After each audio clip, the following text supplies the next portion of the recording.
Wallabdeen abbootii amantaa waldaa kiristaanaa Ortodoksii Itoophiyaa gidduutti uumamee ture mariidhaan akka furame manni amantichaa ibsee jira. Ibsa waloo kaleessa baasaniin dhimmoota irratti waliif galame keessaa manni kiristaanaa gaaffilee afaaniin wal qabatanii ka'an deebisuudhaaf hojii eegalte cimsitee kan itti fuftu ta'uun eerameera. Mana amantaa Ortodoksii Itoophiyaatti Phaaphaasiin kutaa lallaba Shawaa Lixaa Wallagga Bahaa fi Horroo Guduroo Wallaggaa Abuune Naatnaa'el qabxiilee waliigaltichaa dubbisaan akkasiin dhiyeessaniiru.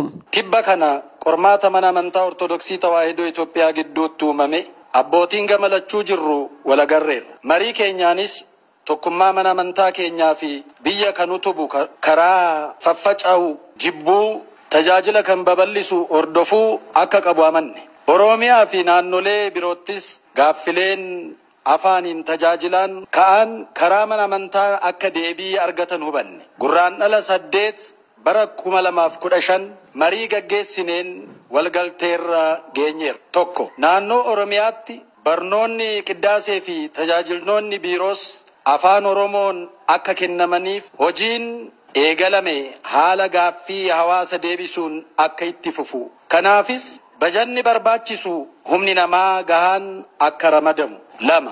Oromiyaa fi naannolee biroottis manneen amantaa tajaajiltoota afaan naannichaa beekaniin tajaajilli akka cimu bajanni barbaachisu ramadamee akkasuma humni namaa gahaan akka ramadamu.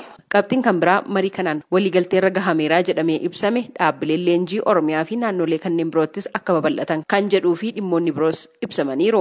Abuune Naatnaa'el dhimma kanarrattis dubbisaan waan dhiyeessan qabu. 3. Oromiyaa fi naannolee birootti kolleejjonni giddugallii leenjii akka banaman kana dura kan jiranis akka jabeeffaman akka godhamu. 4. Kutaa lallabaa Oromiyaatiif episkooposaatii afaan Oromoo beekan gahaan wayita wal harkaa fuudhinis qeesota gaggeeffamu akka muudaman. 5. Liqaana Phaaphaasonni 3 eebbifamuu Abbaa Saawiroos, eebbifamuu Abbaa Yoosxaatiyoosii fi eebbifamuu Abbaa Zeenaa Maariqos kutaa lallaba duraanii fi gulantaa qeesummaa isaaniitti akka deebi'an. 6. Abbootota 3 kanaan muudaman gulantaa qeesummaa duraanitti haa deebi'an. Isaan keessaa seeraa fi sirna mana amantiin madaalamanii qulqulluu sinoodosiin akka muudaman taasifama. 7. Dhimmoota bulchiinsaa ramaddii fi qacarriin walqabatanii qaawwawwan jiran qorannoon akka tajaajila jabeessutti ni fooyyessina. Ibsa waloo kana keessatti kan irratti waliif galamee jechuun kan ibsame keessaa tajaajilli mana amantaa keessatti kennamu daran jajjabeessuun dhaloota dhufutti akka darbuuf cimnaan ni hojjetama kan jedhuu fi hojmaata mana amantichaa sirreessuun hojii xiyyeeffannoo argatu akka ta'e eerameera. Waldhabdee mana amantichaa keessatti uumame wantoota dhaadhessan irraa fagaachuu miidiyaaleen, rogeessonni miidiyaa fi barsiisonni fi abbootiin dhimmoota jaalalaman caasuun jibba facaasan irraa of qusachuu qabu jechuunis ibsa kana keessatti eerameera. Akka ibsa kana keessatti qabetti qaamolee jibba labsan kan balaaleffatan ta'uun ibsameera. Qormaan itti bana mudate keessoo mana amantichaa qorachuu fi tokkummaa cimsuuf carraa uumeeras jechuun ibsa kanaan eeramee jira.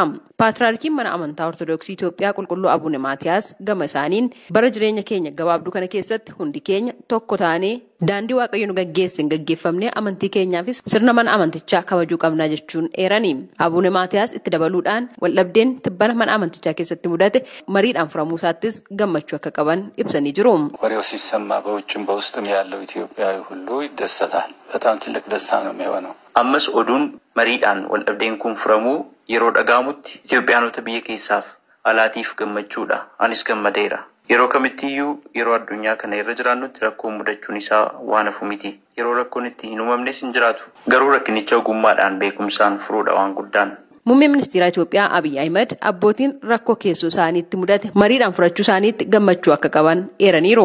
ያለፈውን እንማርበት መግለጫ ወጥቷል። እሱ በስርዓት መፈጸም የቀረ ካለ መፈተሽ ከንደርቤራ አብረን ibsibee hojiitti hiikamu kana feesa katta'uu dhiifama waliin jechuudha kan barbaachisu akkasitti bakka tokkotti deebitanii sin arguu koof gammadeera. Abbootii ogummaa qabaniif bilchaattota ta'an targeera. Biyya abboota akka keessanii qabdu tajaajiluu kootti baay'een gammada. Abbootiin mana amantaa kun marii isaan irratti ibsa kennaniin daandii tokkummaa cimsuu fi tajaajila babal'isuu hordofuun sirrii ta'uu amananii waliigalteerra gahameeraa jechuun ibsa kana keessatti eerameera. Gabaasa Sagalee Ameerikaatiif Tsahaay Daamxoo Finfinneerra.